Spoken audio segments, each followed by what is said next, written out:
Dans son allocution devant Sa Majesté le roi, Jawahri a indiqué que dans un environnement international marqué par la succession des chocs et la persistance des incertitudes, l'économie nationale a poursuivi son amélioration en 2025 avec une croissance de 4,9%, soutenue notamment par l'effort important en matière d'investissement. Malgré cette accélération du rythme de l'activité, l'inflation reste modérée, ne dépassant pas 0,8% en moyenne, a-t-il précisé. S'agissant de la politique monétaire, M. Jawahri a affirmé que Banque El Maghrib a maintenu une orientation accommodante, abaissant le taux directeur de 2,25%, tout en continuant à satisfaire l'intégralité des demandes de liquidité exprimées par les banques. Sur le marché du travail, il a relevé que le raffermissement de la croissance a permis une augmentation des créations d'emplois qui a été toutefois insuffisante pour enclencher un fléchissement palpable du chômage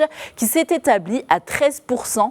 Concernant les finances publiques, il a affirmé que le déficit budgétaire a poursuivi sa diminution pour s'établir à 3,5% du PIB, grâce notamment à la bonne performance des recettes fiscales et aux recettes importantes des mécanismes de financement innovants. Sur le plan des comptes extérieurs, M. Jawahri a indiqué que le déficit courant est demeuré contenu, soutenu notamment par les recettes de voyage, les transferts des Marocains résidant à l'étranger, ainsi que par les exportations de phosphates et dérivés et du secteur aéronautique. Il a ajouté que globalement, les avoirs officiels de réserve de Banque El Maghrib se sont renforcés pour atteindre 443 milliards de dirhams, soit l'équivalent de près de 5 mois et demi d'importation.